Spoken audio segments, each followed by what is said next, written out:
좋으셨사오니 말씀 속에서 하나님을 만나는 뜨거운 시간 되게 하시고 말씀으로 새로워지는 귀한 시간이 되게 하여 주시옵소서. 오 성령이 함께하여 주시기를 바랍니다. 오늘 우리에게 주시는 하나님의 말씀 마가복음 9장 19절부터 24절까지 말씀을 같이 봉독하실 때에 마가복음 9장으로 나와 있는 예, 마가복음입니다. 죄송합니다. 마가복음 9장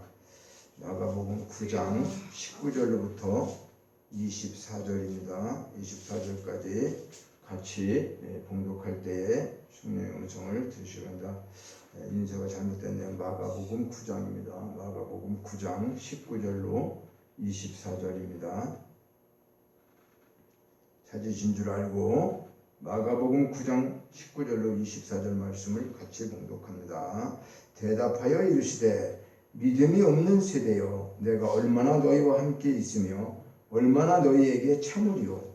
그를 내게로 데려오라 하시매 이에 데리고 오니 귀신이 예수를 보고 곧 그 아이로 심히 경련을 일으키게 하는지라 그가 땅에 엎드러져 구르며 거품을 흘리더라. 예수께서 그 아버지에게 물으시되 언제부터 그렇게 되었느냐 하시니 이르되 어릴 때부터니이다. 귀신이 그를 죽이려고 불과 물에 자주 던졌나이다. 그러나 무엇을 하실 수 있거든 우리를 불쌍히 여기사 도와주옵소서. 예수께서 이르시되 할 수 있거든이 무슨 말이냐. 믿는 자에게는 능히 하지 못할 일이 없느니라 하시니 곧 그 아이의 아버지가 소리를 질러 이르되 내가 믿나이다. 나의 믿음 없는 것을 도와주소서 하더라. 아멘. 이 말씀은 우리가 너무 잘 알고 있는 말씀이지만 이 말씀의 배후, 이 말씀을 전하기 주님이 말씀하시기 전에 변화산 사건이 먼저 기록되어 있어요. 9장 1절부터 보면 예수님께서 베드로, 야고보, 요한 이 세 제자를 높은 산에 데리고 갔습니다. 그리고 나머지 제자들은 이제 그 밑에 산 밑에 이제 있는데 그 산 밑에 9장 14절에 보면 제자들이 와서 이제 큰 무리에 둘러싸인 것을 보게 됩니다. 그러면서 그때의 서기관들과 함께 변론하고 있는 것을 예수님이 내려오실 때 이제 내려오셔서 보게 되는 광경이 9장 14절로부터 기록돼서 나옵니다. 그래서 사람들이 이제 예수님이 오시는 것을 보고 변화산에서 내려왔죠. 내려오시는 걸 이제 거기 오신 것을 보고 매우 놀라면서 예수님께 이제 문안하면서 예수님께서 그들을 보면서 너희가 무엇을 그들과 변론하느냐? 자, 너희들 뭘 가지고 토론하느냐? 말을 하느냐? 그러는 거죠. 무슨 말을 가지고 이렇게 빙 둘러서서 이제 쉽게 얘기해서 많은 군중들하고 모여서 제자들하고 섞여서 뭔가는 토론하니까 뭘 하는 거냐? 변론하는 거냐? 얘기하는 거예요. 그러니까 그 중에 한 사람이 이제 대답하게 되는데 그것이 이제 자기 아들이 귀신 들린 사람이 아버지가 이제 말하는 거죠. 말하는데 뭐라고 얘기하느냐면 무리 중에 하나가 대답하여 선생님 말 못하게 하고 귀신 들린 내 아들을 선생님의 제자들에게 내어 쫓아달라고 하였다 그 말이에요. 여기에 지금 17절에 보면 그 중에 하나가 대답하여 선생님 말 못하게 귀신 들린 내 아들을 선생님께 데려왔나이다. 그러면서 이제 예수 제자들에게 그렇게 부탁했더니 고치지 못했다는 거죠. 쉽게 얘기해서 그들이 능히 하지 못하며 이렇게 이야기를 하면서 이제 예수님에게 그 귀신 들린 아들을 가진 아버지가 이제 예수님께 말씀하는 거죠. 그러면서 예수님에게 자기 아들을 고쳐주실 것을 부탁을 하는 것이 이제 오늘 내용으로 이제 기록되어 있어요. 그래서 우리는 주님이 말씀하시고 있는 지금 그 상황이 귀신이 어디서든지 그를 잡으면 거꾸로져 거품을 흘리고 이를 갈며 파래해지고 이렇게 된다는 거예요. 그러니까 주님이 이걸 쫓아달라 이렇게 말하는 거예요. 그럼 그들은 능히 하지 못했다. 예수님의 제자들은 하지 못하고 그랬으니까 예수님의 선생이라고 하는 이 주님은 하실 수 있지 않겠습니까? 그래서 이제 예수님이 그 말을 듣고 대답하는데, 자, 믿음이 없는 세대요, 믿음이 없는 사람들아, 믿음이 없는 세대요 얘기하는 거죠. 세대가 그때의 그 당시 세대를 얘기하지만 현재를 보면 그 사람들에게 믿음이 없는 사람들아 하고 똑같은 거예요. 얼마나 내가 너희와 함께 있으면서 이 모든 것들을 그렇게 다 보여주고 알려주고 했는데 언제까지 이렇게 내가 참아야 되겠느냐. 너희에게 참으리요, 그를 내게 데려와라 그러는 거죠. 그러면서 이제 이에 데리고 오니 귀신이 예수를 보고, 귀신이 예수를 먼저 봤다는 거죠. 귀신이 예수를 보고 그 아이로 심히 경련을 일으켰단 말이죠. 그러니까 그가 땅에 엎드러져 구르며 거품을 흘리더라. 자, 그러니까 귀신이 먼저 예수님을 알죠. 그 아이는 귀신 들렸는데 예수님이 뭐라고 하지도 않았어요. 하지도 않았는데 귀신이 먼저 알았어요. 자, 이 말은 무슨 얘기를 하냐면, 우리가 아무리 지금 어렵고 힘든 사람들을 치유하고 고친다 하더라도 우리가 할 수 있는 일은 하나도 없는 거죠. 그러니까 하나님의 성령이, 예수님이 그 귀신이 보고 놀란 것처럼 우리가 어떻게 예수님과 같은 영권이 있고, 그렇죠? 예, 예수님처럼 그렇게 우리가 예수님처럼 되지는 않지만 그런 능력과 권세를 성령을 통해서 우리가 갖고 있으면 나를 보고 놀라는 게 아니라 내 속에 있는 예수님 때문에 귀신이 놀래고 스스로 고백하고 그런 것들이 일어나고 한다는 거죠. 그래서 오늘은 이 말씀을 우리가 삶으로 살아내야 하는 하늘에 속한 자의 삶은 모든 것을 가능케 하는 믿음을 우리는 먼저 소유해야 된다. 그러니까 이 세상에서 무엇을든지 우리가 믿음을 가지고 무엇이든지 가능하게 하는 소유를 가져야 된다. 그러니까 그래서 어떤 믿음을 우리가 구체적으로 가져야 되는가, 이 말씀을 상고하고 보기 위해서 모든 것을 가능케 하게 하는 믿음이다. 믿음은 모든 것을 가능케 하게 하는 건데 왜 제자들은 예수님과 함께 그렇게 직접 살고 그 일을 했는데, 예수님이 하시는 걸 많이 봤는데 제자들은 이렇게 하지 못했을까? 이것을 오늘 우리가, 그들은 어떤 믿음이요? 지금 예수님께서 믿음이 없는 세대라고 그러잖아요. 믿음이 없는 자들아 라고 말하는 거예요. 믿음이 없는 세대라는 거예요. 우리는 믿음이 있다고 생각하는데, 예수님 제자들도 믿음이 있어도 따라다니고 다 그거 했다고 우리는 생각하잖아요. 그렇죠? 오늘날 우리도 교회 다니면서 다 믿는다고 지금 하고 있는데, 과연 모든 것을 가능케 하는 예수님이 이야기하시는, 예수님이 말씀하시는 그 믿음을 갖고 있는가? 이것이 가장 중요한 믿음이 아니겠느냐 그 말이에요. 우리가 갖고 있다고 하는 믿음이 아니에요. 자, 그러면 이제 어떤 믿음이 예수님이 말씀하시는가? 첫째는 믿음의 최대의 적은 불신앙이라고 하는 거예요. 불신앙이 있으면 믿음이 있을 수 없어요. 그러니까 이 아버지의 불신앙을 먼저 예수님은 지적을 하시는데, 22절을 보니까 귀신이 그를 죽이려고 불과 물에 자주 던졌나이다. 그런데 무엇을 하실 수가 있거든 우리를 불쌍히 여겨서 도와주세요. 자, 예수님의 앞에 와갖고 자기 아들, 자기 환경, 어떤 문제인 것을 지금 말씀하고 있어요. 우리가 이런 문제에 처해 있습니다. 예수님, 그런데 무엇을 하실 수 있거든. 여기 하실 수 있거든이라는 게 뭐예요? 물과 불에 자주 던진다. 그러나 무엇을 하실 수 있거든. 그럼 지금 100% 예수님이 하실 수 있다고 믿는 거요? 아니면 조금 의심하는 게 있어요? 의심하는 뉘앙스가 있잖아요. 그죠? 네? 무엇을 하실 수 있거든. 아버지의 불신앙이잖아요. 지금 100% 주님한테 왔으니까 예수님이 100% 우리 아들 고쳐줄 줄 믿습니다. 그리고 고쳐주세요 하는 거 하고 무엇을 하실 수 있거든. 내 아들이 지금 어느 정도냐면 이 귀신에 붙잡혔는데 그 귀신이 죽이려고 불과 물에 자주 던졌다는 거예요. 예? 그러니까 너무나 심각한 것을, 우리 인간의 힘으로는 할 수 없는 것을 지금 그 아버지는 알고 있는 거죠. 야, 이런 걸 어떻게 예수님이 하실 수 있을까? 제자들도 그래서 또 못했어. 그러니 이건 할 수가 없는 거야. 그러니까 거기서 어떻게 해요? 불신앙이 들어와가지고 무엇을 하실 수가 있거든 이렇게 말하는 거예요. 자, 이 말은 그 아버지의 불신앙을 우리가 그 말 속에서 드러내고 있다고 하는 거죠. 그러니까 이 아버지는 겸손을 가장한 불신앙이 있다는 거예요. 자, 겉으로 보기에는 매우 겸손한 분 같으죠. 아이고, 우리도 그런 사람 많잖아요. 그렇죠? 교회에서 다 그러죠. 오늘 무슨 집사로다가 뭘 세우겠습니다.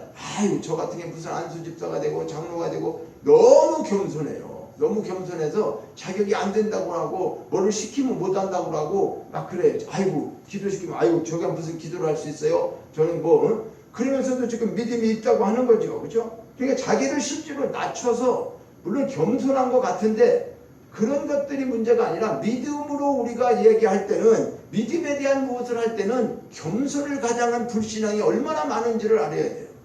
우리가 삶 속에서 물론 겸손한 건 좋죠. 근데 그 겸손 자체가 불신앙이 돼서는 안 되는데 그거를 이 아버지는 실제로 겸손한 사람일 수도 있어요. 그분이 실제로 겸손한 사람일 수는 있다고 말이에요. 그런데 겸손한 사람이라 할지라도 그 겸손 속에 불신앙이 숨어 있다고 하는 사실은 우리가 놓쳐서는 안 되는 거죠. 그러니까 제자들에게 한 번 실망한 그는 주님도 온전히 믿지 못하는 믿음 없는 겸손을 어떻게 해요? 그걸 가장한 불신앙이 그에게 있다고 하는 것을 우리는 보게 되는 것입니다. 그래서 22절에 무엇을 하실 수 있거든 우리를 불쌍히 여기서 도와주소서. 우리들도 이처럼 겸손을 가장하고 환경을 빙자해서 불신앙을 드러내고 반신반의하는 믿음으로 주님 앞에 설 때가 없는지 이것을 우리는 돌아봐야 되는 거죠. 우리 각자의 믿음이 가장 큰 적이 불신앙이라고 하는 거예요. 진짜 믿었으면 이렇게 되기를 원하는데 그대로 안 될 때 우리는 어떻게 해요? 이게 잘못되는가 보다. 그렇죠? 잘못되는 거다. 그러니까 물론 믿는다는 자체도 확실한 것을 믿어야 되겠죠. 주님 앞에 확실히 응답된 것을 믿고 갈 때는 어떤 상황이 변화되더라도 그것을 어떻게 해요? 믿음으로 밀고 믿음으로 승리할 때까지 가야 되는데 우리는 환경과 모든 것들이 잘못되면은 어떻게 해요? 내 생각이죠. 겸손한 마음으로 아니면 사탄의 교묘한 방법 때문에 불신앙을 조장하게 한단 말이에요. 불신앙들을 서로 조장하게 해서 반대는 안 하지만 또 믿지는 않는다 이런 사람들을 말해서 내가 우리 집사람은요 교회 다니는 거나 반대는 안 해요. 근데 나는 안 믿어요. 이게 뭘까? 이게 불신앙이죠. 그렇죠? 자기가 반대는 안 한대. 그런데 자기는 안 믿는다는 거예요. 이런 사람들을 흔히 보잖아요. 우리가 어디 전도를 할 때도 그렇고. 그러니까 이런 일들이 사탄은 그렇게 많은 그런 불신앙을 통해 가지고 여러 가지 방법으로 하나님을 온전히 믿지 못하게 믿는 자들에게도 믿지 않는 자들에게도 믿음을 갖지 못하게 하는 그런 것들을 우리는 이 말씀을 통해서 깨달아야 한다는 거예요. 왜? 겸손을 가장한 불신앙이 있기 때문에 그래요. 그래서 주님은 이 그의 불신앙은 주님 앞에서 지금 제자들과 똑같이 생각하고 있는 거죠. 그 예수님을 제자들과 같은 사람으로 보는 거죠. 하나님의 아들로 보지 않아 메시아로 보지 않고 있는 거예요. 누가요? 그 아버지는. 그래서 그는 지금 제자들을 어떻게 해요? 스승 앞에 나온 것이 아니죠. 제자들이 스승이 되시는 예수님이 아닌데 그렇게 사람으로 이제 생각하게 된 거죠. 그러니까 우리 예수님은 하나님의 아들이시고 인류의 구속주이신 그분 앞에 내가 나왔다고 생각을 하지 않고 그저 사람 예수에게 스승에게 나온 것처럼 제자들과 똑같은 사람 앞에 나왔다 하고 있는 것처럼 그분이 행동했다고 하는 거죠.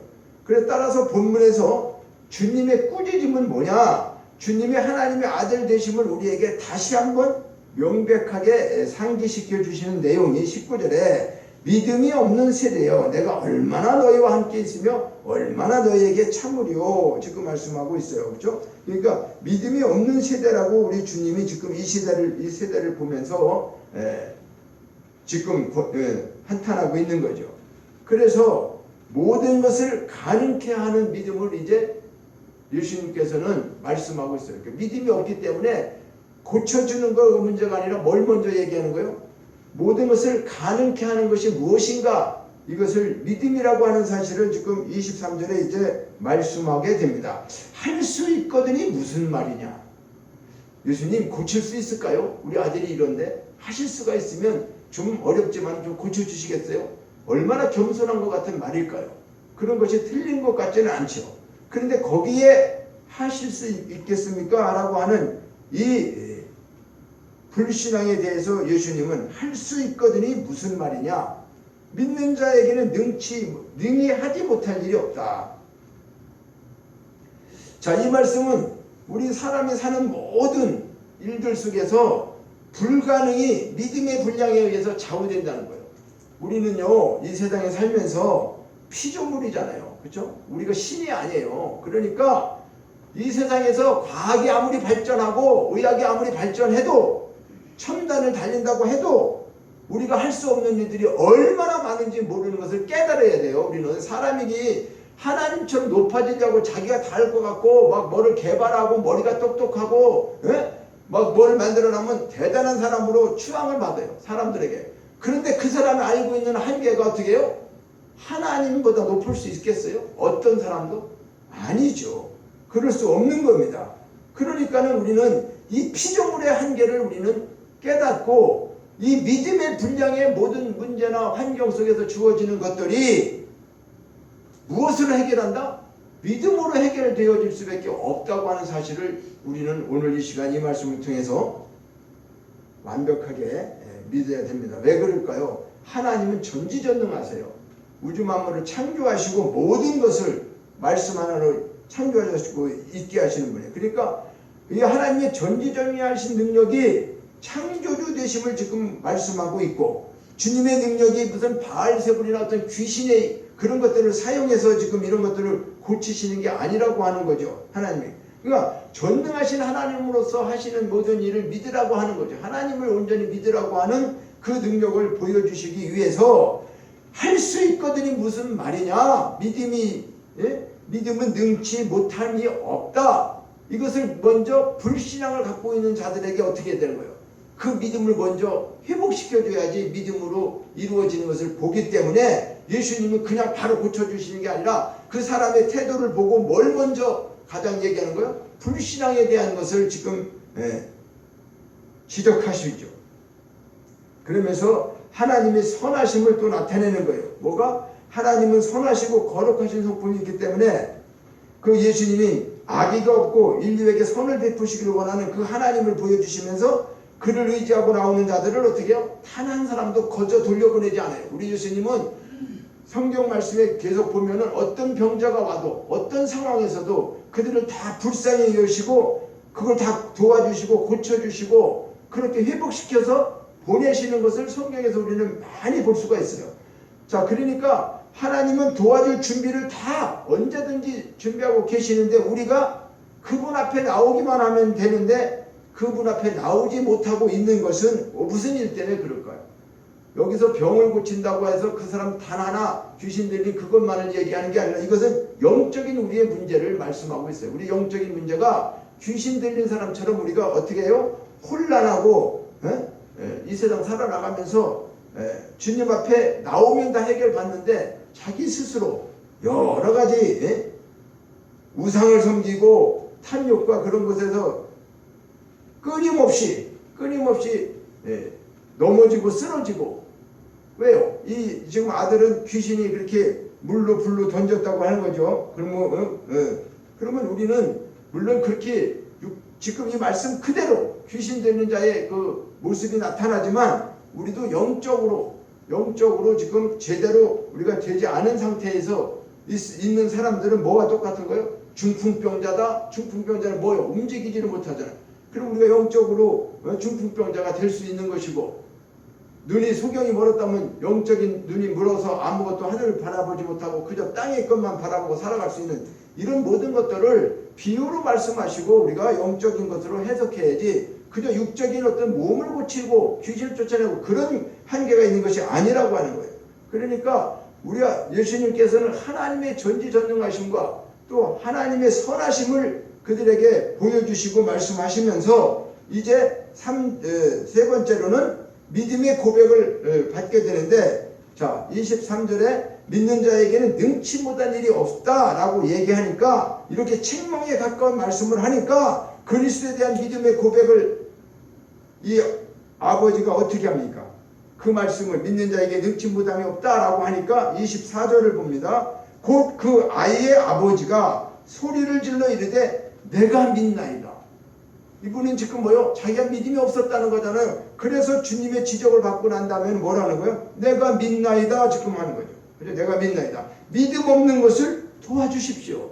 이렇게 고백하는 거예요.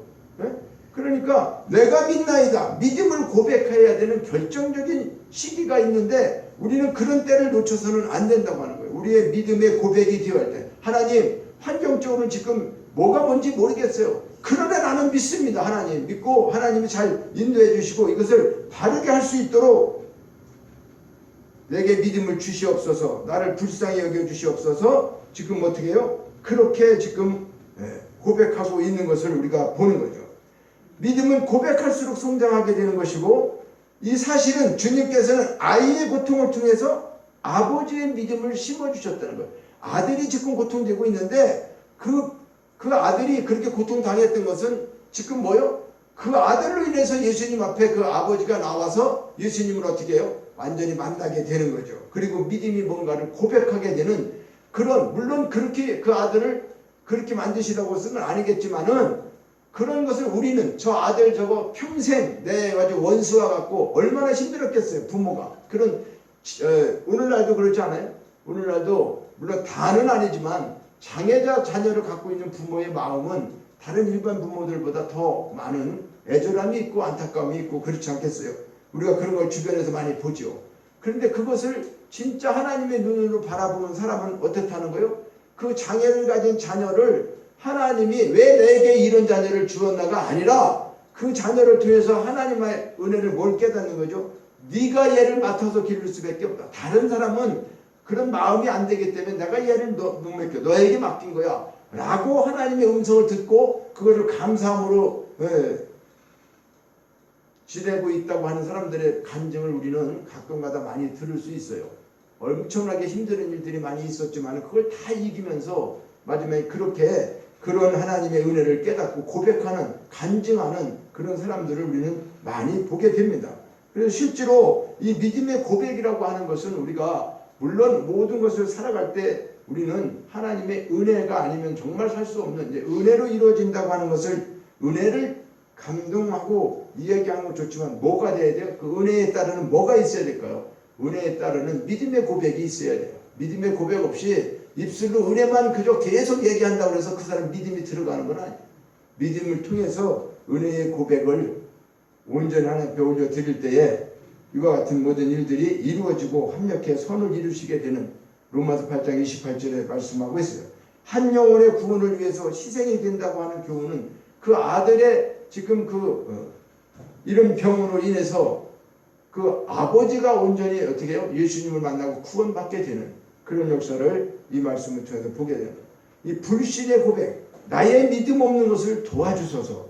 이 아버지의 믿음을 고백함과 동시에 자신의 믿음 없다고 하는 것을 고백하게 되죠. 그래서 이 고백은 실제로 그의 불신을 고백하는 것은 아니에요. 그런데 그의 연약함을 고백하는 거죠. 연약함을. 주님께서 원하시는 고백은 바로 이런 고백이죠. 우리가 고백을 주님이 기뻐하시는데 어떤 고백이냐? 신앙적인 고백이라고 할 수 있는, 우리가 깨닫게 된 것을, 믿음은 결코 자의적인 것이 아니라는 거죠. 그러니까 믿음은 주님으로부터, 하나님으로부터 주시는 것인데 성령이 아니면 누구도 그리스도를 주로 시인할 수 없다고 하는 것처럼 우리는 믿음을 고백하는 것이 그렇게 내가 그냥 고백하는 게 아니라고 하는, 성령을 통해서 고백하게 하신다고 하는 거죠. 그래서 네 번째로는 이 믿음이 요구하는 인내가 어떤 거냐. 자, 본문의 마지막으로 우리에게 가르쳐주는 교훈은 믿음에는 반드시 뭐가 있어야 되는가? 인내가 요구된다는 거예요. 인내. 그 아이의 아버지는 맨 처음 제자들을 찾아왔죠. 그죠? 그런데 그 제자들이 만족할 만한 아무런 도움을 얻지 못했어요. 그러면 어떻게 할까? 매우 실망하고 돌아가게 되지 않았겠어요? 우리 같으면 갔는데 뭐가 안 되고 그러면 즉각 바로 이거 다 틀렸다고 거기서 그 자리를 떠났겠죠. 그런데 거기서 인내하고 있으면서 변화사에서 내려오신 거요, 주님을 만나게 되었다고 하는 거죠. 그래서 주님은 그를 실망시키지 않고 믿은 자에게 자기를 위로해주고 그 모든 문제의 해답을 얻게 되었다고 하는 것이죠. 그러니까 그가 주님으로부터 얻는 이 모든 것은 실질적으로 문제의 답을 얻을 수 있었던 것은 그의 책망에도 불구하고, 예수님의 책망에도 불구하고 끝까지 포기하지 않고 인내하며 주님의 역사를 기다렸다는 거예요. 그 결과 그의 소원은 어떻게 해요? 이루어진 것이죠. 인내라고 하는 것은 모든 기도에 응답케 하는 힘을 가지고 있죠. 우리가 기도하는 게 제일 중요한데 기도보다 더 중요한 건 뭐다? 인내하는 거다. 기도한 것을 기다리고 참고 하나님이 어떻게 역사를 해서 이 기도를 이루시는가. 우리에게 기도하게끔 하신 것을 우리의 방법, 우리의 생각 아니라고 자꾸 얘기하죠. 그렇죠? 그런데 하나님의 방법을 우리가 다 이해할 수 있어요? 아, 이건 하나님의 방법인데 끝을 보고 뭔가를 봐야 돼. 그러면 우리가 하나님 앞에 기도하는 것은 여러 가지 징조가 있지만 그런 것들을 보면서 우리는 어떻게 해요? 인내하면서 기도의 응답을 우리는 받아야 되는 거죠. 응답을. 그래서 야고보서 1장 3절에는 이 믿음으로 기도했는데 시련이 온다는 거예요. 인내를 하라는 거예요. 그러면서 믿음의 시련이 인내를 만들어내는 줄을 알지 못하느냐? 하나님이 우리가 그렇게 사람 하나 구원하는데 만약에 기도를 했어요. 어떤 사람은 10년 만에 돌아오는 사람도 있고 막 이러잖아요. 그렇죠? 죽기 전에 기도. 그러면 그게 그렇게 그 예수 믿는 게 그렇게 어려워서 10년 동안 기도를 하게 만들고 이런 일들이 있을까? 그렇죠. 그러니까 이것은 믿음으로 기도하면서도 지금 뭘 하는 거예요? 인내가 없으면 그거를 우리가 이루는 것을 볼 수 없다는 거죠. 그래서 이 인내라고 하는 것은 헬라어로 휘포모네인데 이것은 참는다, 견딘다, 견인한다, 불발한다. 자, 참음이라고 하는 것은 로마서 2장 7절에 참고 선을 행하여 영광과 존귀와 썩지 아니함을 구하는 자에게는 영생으로 하시고 당을 지어 진리를 따르지 아니하고 불의를 따르는 자에게는 진노와 분노로 하시겠다. 자, 그러니까 참는다는 것도 선행을 해. 그러니까 쉽게 얘기해서 내가 나쁜 일을 하면서 계속 참으면 될까요? 그건 아니야. 하나님이 참는다는 것은 뭘 얘기하는 거냐?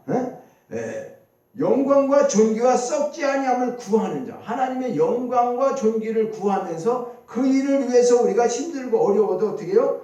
영생으로 하시고 썩지 아니함을 구하는 자. 그러니까 그 나라와 그 일을 구한다는 것은 하나님의 뜻이 우리 이 땅에서 이루어지길, 우리를 통해서 하나님이 주신 그 사역, 소망, 소명 이런 모든 것들을 어떻게 한다는 거예요? 생명을 살리는 일을 하나님이 쓰시기 위해서 우리가 편안해지고 우리가 무슨 복받고 그런 것만이 아니라는 거예요. 그런 것에 따르지 아니하고, 그러니까 영생으로 하시는, 영생의 생명을 주시기 위해서 우리를 자꾸 이끌어 가시는 그런 쪽으로 하나님이 역사하실 때에 우리는 어떻게 해요?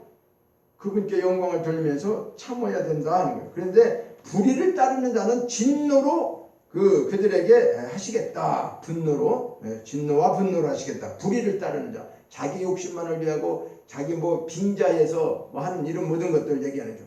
그 다음에 견딘다는 것은 뭘까? 고린도후서 6장 4절에 보니까 모든 일에 하나님의 일꾼으로 자천하여 많이 견디는 것과 환난과 궁핍과 고난과 매맞음과 갇힘과, 이건 누굴 얘기해요? 바울 사도는 이와 같은 많은 일들을 겪으면서도 견뎠다는 거예요. 고린도후서 6장 4절에 보면은 하나님의 일꾼으로 된 우리들은 바울 사도처럼 아직도 매 한 대를 안 맞아봤죠. 굶어보지도 않았습니다. 이렇게 정말 볼 때에 물론 하나님이 다 그렇게 하는 건 아니지만 우리가 때로는 진짜 주님의 그 영광을 위해서 하나님의 일꾼으로 우리가 일을 하다가 그런 환난과 궁핍과 고난에 처해져 있을 때 어떻게 할까요? 견디어야 된다고 하는 거죠. 베드로후서 1장 6절에 보면 지식의 절제를, 절제의 인내를, 인내의 경건을, 우리가 오늘 이 말씀 속에서 너의 믿음의 시련이 있다는 거, 믿음으로 살려고 하고 믿음으로 고백을 하고 믿음으로 지키고 살아도 그 믿음 안에 뭐가 있다는 거예요? 인내하지 않으면 그 시련을 우리가 이기지 못하면 아무것도 세울 수가 없다라고 하는 거죠. 그래서 오늘 모든 것을 가능케 하고 하는 믿음을 소유하기 위해서 첫째는 우리가 불신앙에서 벗어나야 되는 거죠. 그리고 인내로 견디면서 모든 것을 믿음을 통해서 이루시고 역사하시는 그 하나님의 법칙과 같은 이 믿음은 말씀을 통해서 우리에게 주신다는 거예요. 하나님의 선물이죠, 믿음이. 그러니까 우리에게 먼저 소원을 주시고, 소원을 주시는 건 뭐예요? 그 소원을 기도하게 돼. 내가 저걸 갖고 싶다. 하나님, 아빠 나 저거 사주세요. 자녀들, 어린 자녀들을 어디에 들고 갔어요. 그럼 걔가 보면서 나 저 총을 하나 가져야 돼. 나 저 로봇을 꼭 사야 돼. 그러면 어떻게 할까? 엄마 아빠한테 졸라서 사달라고 그러지. 큰다고 해서 바로 사줄 수도 있고, 알았어, 다음에 사줄게. 또 다음에 갔는데 또 다 살라고 그래. 그런데도 오늘 또 다음에 사줄게. 물론 그걸 왜 그럴까? 돈이 있으면서도 때에 따라서 안 맞으면 좀 더 기다리게 하는 거죠. 필요할 때 사줄 수 있는 거죠. 그러니까 그렇게, 그러면 걔는 어떻게 해요? 이제 다 잊어버리고, 물론 필요 없는 것이라면 잊어버려도 되겠지만 꼭 필요한 것이 자기의 소원이 된다고 한다면 그걸 부모에게 늘 이야기하면 부모가 어떻게 할까? 생각하고 있겠죠. 아, 저놈이 저걸 원하는구나.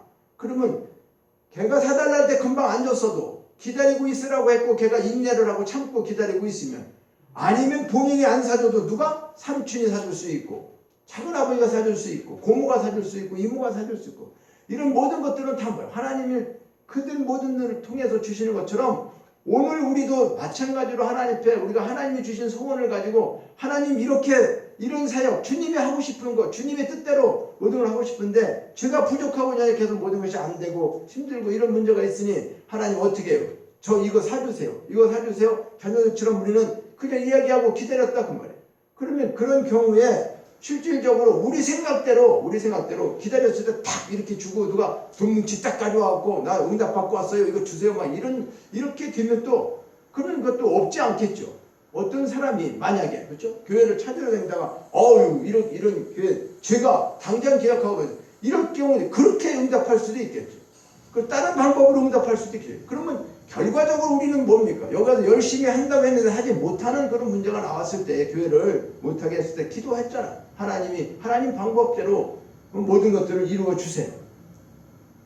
그 상황과 환경이 어찌됐다 하더라도 우리는 뭐예요? 믿음을 가지고 기도했으면 이제 그 기도대로 우리는 보면서 참고 인내하고 견디고, 그러면서 뭐를 할까? 우리가 주님 말씀에 합당한 모든 일들을 우리가 분별해야 되겠죠. 여러 가지로 성령을 통해서. 그리고 자신에게 주시는 모든 것들 하나님 앞에 합당한 일들을 행하면서 하나님의 선물을 통해서 우리 믿음을 통해서, 그리고 이제 이 모든 것들이 우리 기복신앙이 안 되고 기복적인 것이 아니라 정말 믿음의 신앙으로 이 일을 할 때 하나님은 우리 중심을 너무나 잘 아시는 거잖아요. 그러니까 하나님께서 역사하시는 것을 분명히 보게 될 것이고, 그 인내하며 승리하고, 이제는 우리가 지금까지 살아왔고 여기 와서 많은 시행착오가 되었던 그것은 하나님께서 우리를 또 그렇게 사용하셨다고 생각할 수가 있고, 그런 모든 것들을 통해서 점점 더 어떻게 해요? 말씀 깊이 우리가 믿음으로 세워져 가면 그 믿음을 통해서 뭘 하신다고? 할 수 있거든이 무슨 일? 믿는 자에게 능히 하지 못할 일이 없느니라. 이것은 뭘 얘기할까? 귀신만 쫓아주는 주님의 능력을 얘기할까요? 그게 아니죠. 오늘 우리의 중풍병과 같고 많은 각색병자들을 예수님께서 치유하시러 다녔던 것은 육체적인 병에서 그들이 노임받기도 원했지만은, 이것은 우리가 육적인 병만을 얘기하는 게 아니라 정말 영적으로 우리의 모습 속에서 하나님 앞에 우리의 믿음을 고백하고 우리가 바르게 서서, 이제는 2022년도 이제 새해가 얼마 안 있으면 이제 오게 되죠. 2021년도 한 달 12월 달 중반, 이제 벌써 또 중반이 지나가고 있는데, 하나님께서 주시는 그동안 우리가 하늘에 속한 자의 이제 삶을 살지 못했으니까, 그리고 하늘에 속한 자의 삶을 그동안 말씀으로 깨달았으니까 이제는 우리는 뭐 할 때가 된 거예요? 실천하고 행할 때가 됐어요. 근데 행함으로 온전히 이루지 않으면 죽은 믿음이에요. 죽은 믿음 가지고는 아무것도 할 수 없어요. 여기서 할 수 있다 못한다는 뭘 때문에? 불신적인 믿음, 죽은 믿음을 말씀하고 있죠. 예수님은 너희들 그런 죽은 믿음 가지고는 아무것도 안 돼. 네가 살아있으면, 살아있는 믿음을 갖고 있으면 못할 게 없다. 하나님이 주시는 믿음은. 왜요? 하나님이 주시는 믿음이기 때문에 그래요. 우리가 갖고 있는 신념과는 다른 거예요. 우리가 갖고 있는 우리의 체험 경험, 이것과는 다른 하나님이 주시는 온전한 믿음, 그 믿음만이 하나님 앞에 기적과 이적을 이루시고 하나님 뜻대로 모든 일이 이루어진다고 하는 거예요. 그래서 우리는 이제 이 문제를 우리가 보면서 우리에게 당면하고 있는 여러 가지를 하나님 앞에 우리 모든 걸 내려놓고 정말로 하나님 앞에 진솔한 기도를 하면서 하나님의 뜻을 어떻게 우리가 깨닫고 그분이 원하는 말씀대로 우리가 살아가야 할 것인가. 그러기 위해서는 첫째는 뭐다? 첫째는 불신앙을 겸손한 불신앙, 이런 모든 것, 내가 갖고 있는 고정적인 관념, 이런 모든 불신앙을 다 버리고 오직 모든 것을 가능케 하는 믿음을 우리가 하나님 앞에 달려고 하고, 우리의 연약하고 부족한 것을 어떻게 해요? 고백해야지. 믿음의 고백을. 나의 믿음 없는 것을 도와주소서. 알지 못하고 깨닫지 못하는 걸 주님 정말로 도와주세요. 그래서 믿음이 요구하는 그 인내 속에 우리가 참고 기다리며 견딜 수 있는, 그래서 절제하고 이런 모든 걸 통해서 하나님이 이루시는 것을 우리가 보면서 2022년도 새해, 지금까지 인내하고 우리가 왔지만 이제 승리하고 새해를 준비함으로 진정 주님이 원하시는 그 뜻대로 이제 살아갈 수 있는 우리의 모든 신앙의 축복이 우리 앞에 있게 되었다고 하는 걸 우리가 믿으면서 우리가 하나님 앞에 겸손한 마음으로 기도하고 하나님의 음성을 듣고 살아있는 믿음 가지고 우리 신앙생활하면서 행함 있는 믿음으로 주님 앞에 축복받는 저와 여러분 되시기를 주님의 이름으로 축원합니다. 하나님 아버지, 믿노라 하면서도 불신앙적인 믿음, 귀신과 같은 믿음, 기복신앙, 잘못된 믿음, 종교적인 믿음, 내 자아에서 얼마나 많이 혼란하게 갖고 있는 믿음인지 주님이 이런 더러운 믿음들은 완벽하게 싹 사라지게 도와주시고, 성령께서 우리와 동행하시면서 주신 하나님 말씀을 통해서 우리에게 주시는 귀한 믿음의 사람으로 살아갈 수 있도록 성령님 이끌어 주시고, 성령님의 뜻을 쫓아 행하는 하늘에 속한 자의 삶을 이제는 믿음으로 살아낼 수 있도록, 아버지, 행함이 없는 믿음 자체가 죽었다고 말씀하고 있사오니 이제는 살아있는 믿음 가지고 믿음의 열매를 맺힐 수 있는, 삶 속에서 열매를 맺는 그 거룩한 믿음의 열매, 그래서 아버지의 영광을 돌릴 수 있도록 주여 우리를 그런 믿음을 허락하여 주시고, 그런 믿음을 갖기 위해서 모든 환경 속에서 참고 인내하고 견디는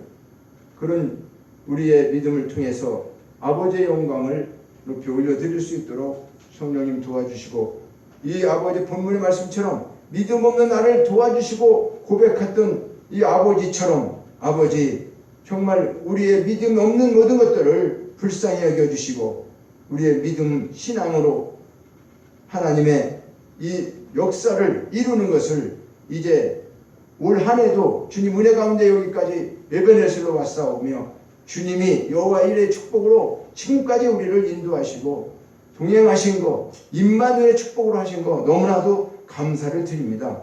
이 말씀을 우리가 생각하며 진정으로 하나님의 귀한 뜻을 깨달아 믿고 살아갈 때에 이제 새해에는 주님의 온전한 믿음 안에 붙잡혀서 삶으로 온전히 행동하는 믿음의 사람으로 살게 하여 주시옵소서. 감사드리고 예수님의 이름으로 기도하옵나이다. 아멘. 우리 이제 일어나서 봉헌 찬양 드리십니다.